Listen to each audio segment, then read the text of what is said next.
আসসালামু আলাইকুম, সবাইকে স্বাগতম শরীফে ইউটিউব চ্যানেলে। আজকে এসি মিলান ভার্সেস পারমার খেলা ছিল। সেই পারমা, যে পারমার কাছে আমরা রিটার্ন লেগে 2-1 গোলে পারমা মাঠে হেরে যায়। আজকে খেলা ছিল সান সিরোতে। তবে 91 মিনিট পর্যন্ত কিন্তু খেলার রেজাল্ট ওরকমই হতে যাচ্ছিল, 2-1 এসি মিলান পিছিয়ে ছিল। কিন্তু কনসেকাওয়ায় গ্রিট এবং মোটিভেশনের মাধ্যমে কিন্তু খেলা শেষে 3-2 গোলে এসি মিলান জিতে যায়। What a comeback!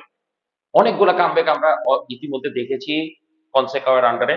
আমরা প্রথমেই সে যখন খেলা শুরু করে তখনই কিন্তু মানে সে যখন কোচ হিসেবে আছে, তখন প্রথম ম্যাচটাই পরে জুভেন্টাসের বিপক্ষে সেখানে 1-0 গোলে পিছিয়ে থাকে সুপার কোপা ইতালিয়াতে, যেটা কামব্যাক করে জিতে। তার পরবর্তীতে ইন্টার মিলানের সাথে 2-0 গোলে পিছিয়ে থাকার পরে আবারও কামব্যাক করে জিতে। কোমোর বিরুদ্ধে সেম কাহিনী, তারা কামব্যাক করে জিতে। আজকে পারমার বিপক্ষে সবচেয়ে গ্রেটেস্ট কামব্যাক বলা যায়। হ্যাঁ, এখন এসি মিলানের অবস্থা এত ভালো না।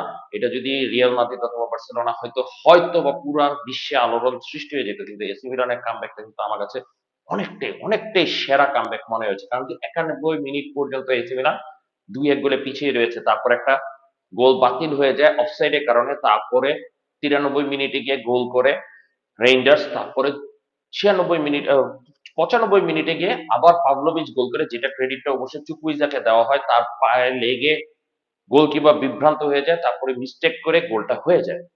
অসাধারণ কামব্যাক করেছে এসি মিলান, অসাধারণ, এটা বলতেই হবে। আর পারমার কথাও বলতে হবে যে তারা যথেষ্ট ভালো খেলে, ভেচিয়ার আন্ডারে যথেষ্ট ভালো খেলছে এই মৌসুমে, কিন্তু তাদের ডিফেন্সের কারণে তারা কিন্তু বারবার আটকে গিয়েছে।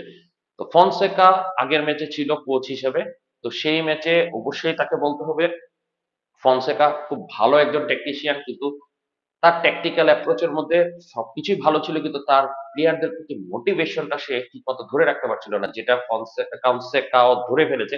এবং প্লেয়াররা তার জন্য সবকিছু দিতে প্রস্তুত। আজকের খেলা যদি পাভলোভিচের খেলাগুলো দেখেন তাহলে আপনারা বুঝতে পারবেন আজকের খেলাটা আসলে কমপ্লিটলি পাভলোভিচ। সে ডিফেন্সে ভালো করেছে, সে মিডফিল্ড রানের মতো ভালো করেছে। ইনফ্যাক্ট সে অ্যাটাকিং এভরি মুভমেন্ট গুলো তার আমাদের জন্য বেনিফিটেড হয়েছে। তার কারণে পেনাল্টিটা পায়, যেটা পুলিসিচ সমতায় ফিরে। প্রথমে পারমা প্রথমে গোল দিয়ে এগিয়ে যায়, এবং অসাধারণ একটা গোল ছিল। যদি আমরা থিও হার্নান্দেজের কথা বলবো যে হ্যাঁ সে এখানে মিস্টেক করে, কিন্তু পারমার গোলটা কিন্তু অসাধারণ ছিল। তারপরে কামব্যাকটা করে পুলিসিচ পেনাল্টি দিয়ে, যে পেনাল্টিটা কনসিড করার জন্য পাভলোভিচ অনেকটাই কৃতিত্ব রাখে। তারপরে আবার পিছিয়ে পড়ে এসি মিলান 80 মিনিটের মাথায়, এবং তারপর থেকে পাভলোভিচ মোটামুটি স্ট্রাইকার হিসেবেই খেলছে। তখন সে একটা গোল করে, যেটা অফসাইডের কারণে বাদ পড়ে যায়। তারপরে সে আরেকটা শুট নেয়, যেটা আনফরচুনেটলি বাইরে চলে যায়। তারপরে তার একটা পাস থাকে, যেটা জোভিচ উপর দিয়ে মেরে দেয়। তারপরে মুসার পাসে অ্যাসিস্ট করে রেইন্ডার্স, এবং লাস্টে সে যখন শুট নেয় সেটা আনফরচুনেটলি চুকুইজার গায়ে লাগে, এবং চুকুইজার গায়ে লেগে চুকুইজা মানে একটু হোল্ড আপ পাস দেয়। তখনই গোলকিপার বিভ্রান্ত হয়ে সে বলটা ঠিক মতো ধরতে পারে না, গোল হয়ে যায়। অসাধারণ পাভলোভিচ এই মৌসুমে এই ম্যাচে আমার কাছে man of the match, without any doubt he is the man of the match. Well, Luka জোভিচের কথা বললাম, এবারে ট্যাকটিক্স নিয়ে আসি। মানে ফনসেকাও অসাধারণ একজন টেকনিশিয়ান, অসাধারণ একজন টেকনিশিয়ান। খেলার মধ্যে সে যখন হাফ টাইম পর্যন্ত বুঝতে পেরেছে থিও এবং লিয়াও খেলার মধ্যে মুড নাই, সে কিন্তু হাফ টাইমে চেঞ্জ করে যায় বার্তে সাগি এবং খেলায় বেন নাসেরকে। আপনি মানে চিন্তা করেন 4-3-3 ফরমেশনে প্রথমে শুরু হয়, বেন নাসেরকে নামানোর পরে কিন্তু ফরমেশনটা চেঞ্জ হয়ে যায় টিপিক্যাল ফনসেকা 4-4-2 ফরমেশন। মুসা এবং বেন নাসের অ্যাজ উইঙ্গার্স হিসেবে খেলে, যারা ইনসাইড মিডফিল্ডার হিসেবে খেলা শুরু করে। এবং পারমা কিন্তু ওইটাতে কিছুটা ধরা খাওয়া শুরু করে। যখন দেখতেছে মোরাতা বারবার অফসাইডে চলে যাচ্ছে, সে কিন্তু মোরাতা এবং ফোফানাকে রিপ্লেস করে ফেলে, যার মাধ্যমে আব্রাহাম চলে আসে, যে অ্যাজ এ টিপিক্যাল স্ট্রাইকার হিসেবে থাকে তখন। প্রথমে যেটা বলি 4-4-2 তে কিন্তু Christian Pulisic as a CF হিসেবে খেলা শুরু করে। মানে ক্রিশ্চিয়ান পুলিসিচ ডটমুন্ডে থাকতে সিএফ হিসেবে খেলেছিল, কিন্তু অনেক বছর পরে সিএফ হিসেবে খেলে এবং বহুত বল তৈরি করার ক্ষমতা রাখে, যেটা মোরাতা আসলে অফসাইডের কারণে আটকিয়ে যায়। তারপরে যখন ট্যামি আব্রাহাম আসে, আবারও উইং বেস্ট খেলা শুরু হয়, কারণ চুকুইজা চলে আসে, তখন আবার 4-3-3 ফরমেশনে চলে যায়। বলা যায় কিছুটা 4-2-3-1 ফরমেশনে Bennacer S C A M হিসেবে খেলা শুরু করে। আমরা বেন নাসেরকে অনেকগুলা পাস মিস করতে দেখি, কিন্তু আপনারা কেউ খেয়াল করেছেন বেন নাসের কিন্তু অনেকগুলা ফিলিং দ্য গ্যাপ তৈরি করে। সে যে পরিমাণ বল রিসিভ করতে পেরেছে, অন্যান্য প্লেয়ার কিন্তু এসি মিলানে এরকম বল রিসিভ করতে পারেনি। রেন্ডার্স কিছুটা পিছিয়ে খেলেছে বলে বেশি বেনিফিটেড হয়েছে, কারণ কি সে ওভারল্যাপ করে যাচ্ছিল বারবার বেন নাসেরকে, এবং সেই জিনিসটা কিন্তু পারমার ডিফেন্সটাকে ছিন্ন ভিন্ন করে দেয়। খেলার বিপরীতে পারমা হুট করে গোল দিয়ে বসে, সেটা অবশ্যই বলবো আরেকটা মিস্টেক বাই মিলান মিডফিল্ড। এবং সেই গোলটা খাওয়ার পরে এসি মিলান কেমন জানি পুরা মানে জ্বলে উঠে, এবং জ্বলে ওঠা ফলাফল হিসেবে কিন্তু 91st মিনিটে অফসাইডে যেটা বাতিল হয় গোলটা পাভলোভিচের। আপনি চিন্তা করেন, তৃতীয় যে সাবস্টিটিউট হয় তৃতীয়বারের মধ্যে, যেটা হচ্ছে লুকা জোভিচকে নিয়ে আসে, তখন আবার ফোনসেকা 4-4-2 অ্যাটাকিং ফরমেশন চলে যায়। সেই জায়গায় বেন নাসের আবার লেফট উইং এ চলে আসে, জোভিচ এবং আব্রাহাম এজ এ স্ট্রাইকার থাকে, পুলিসিচ রাইট উইং এ চলে যায়।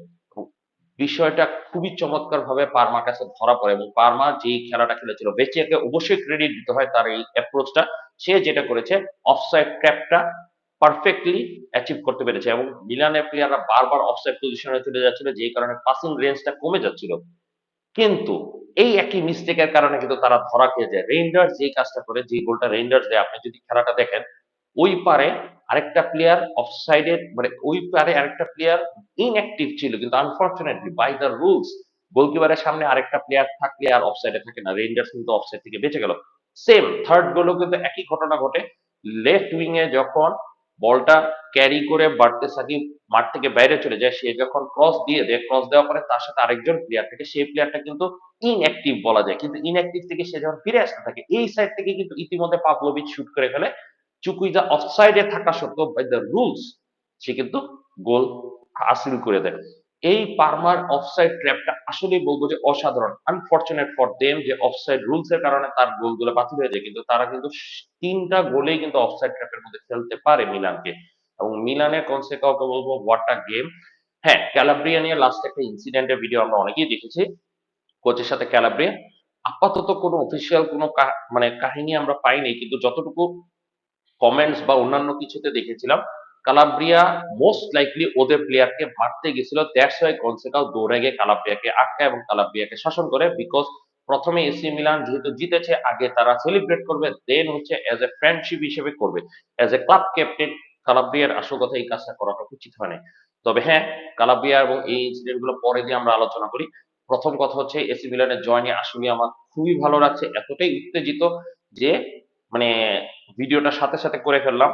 এবং 4-4-2 ফরমেশনটা আমার কাছে খুবই চমৎকার লেগেছে। যেই মুহূর্তে খেলেছে, মাত্র 30টা মিনিট খেলেছে কনসেকাও এই ফরমেশনে, এবং এই ফরমেশনটা অ্যাকচুয়ালি যদি এক্সিকিউট করে এবং এসি মিলানে যদি একজন কোচার স্ট্রাইকার আসে, যেটা অনেকেই বলছে যে জিমিনেজ এসি মিলানে হয়ে খেলার সম্ভাবনা বেশি। লাস্ট ম্যাচ 27 তারিখে লাস্ট ম্যাচ খেলে যাওয়ার পরে ফেয়ানোর থেকে খেলা শেষ হলে হয়তোবা এসি মিলানে চলে আসবে জিমিনেজ।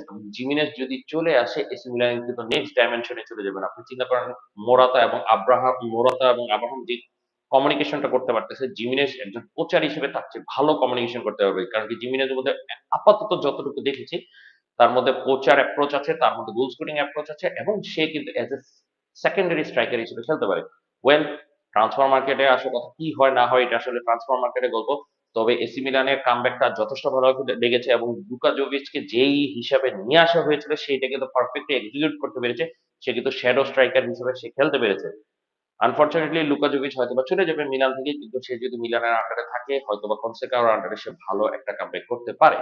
তবে Pavlovich, well, Pavlovich is great player. Pavlovich এর আন্ডারে এখন পর্যন্ত পাভলোভিচ এসি মিলানের ফ্লপ বলা যায়, কিন্তু আজকের খেলা যা দেখিয়েছে, পাভলোভিচ এবং গ্যাভিয়ার এই জুটিটা আসলে সবচেয়ে সেরা জুটি হতে যাচ্ছে। মালিক চিয়াও রিটার্ন করতেছে, তোমরিকে বেঞ্চ করেছে, কনসেকাও আসলে গাটস আছে তার সিদ্ধান্ত নেওয়া, এবং রাফায়েল লিও, থিও হার্নান্দেজকে যেভাবে সে বেঞ্চ করেছে হাফ টাইমে, অবশ্যই ক্রেডিট দিতে হবে কোচকে। কারণ কি, কোচ যদি এই জিনিসটা না নিত, হয়তো বা এই কামব্যাকটা আমাদের দেখা নাও লাগতে পারতো। হ্যাঁ, রাফায়েল লিও আমাদের মেইন তারকা, কিন্তু একটা খেলোয়াড় 9টা ম্যাচে ভালো খেলবে এরকম কিন্তু না, একটা ম্যাচ খারাপ যেতেই পারে। লিওয়ের আজকে খারাপ গিয়েছে এবং কনসেপ্ট এটা বুঝতে পেরেছে, সে কিন্তু তাকে সাব করে ফেলেছে, এবং সাবটা ছিল পারফেক্ট সাব। কারণ কি, বেন নাসের অসাধারণ খেলেছে, বেন নাসের কারণে রেইন্ডার্স অসাধারণ খেলেছে, এবং রেইন্ডার্স কিন্তু এসি মিলানে কনসেকার আন্ডারে প্রথম গোল দিতে পেরেছে। তো এখন মিডফিল্ডার হিসেবে সে সর্বোচ্চ গোলদাতা এসি মিলানের হয়ে, এবং মানে এই মৌসুমে। আর ক্রিস্টিয়ান পুলিসিচ অলরেডি 10ম গোল করে ফেলেছে, স্বাগত জানাই তাদেরকে। এখানেই রাখি, অনেকক্ষণ আলোচনা করলাম। সবাইকে স্বাগত জানাই, সবাইকে শুভকামনা জানাই, এখানে বিদায় নিচ্ছি। এবং কষ্ট করে ভিডিওটা দেখার জন্য ধন্যবাদ আপনাদের সবাইকে। আসসালামু আলাইকুম।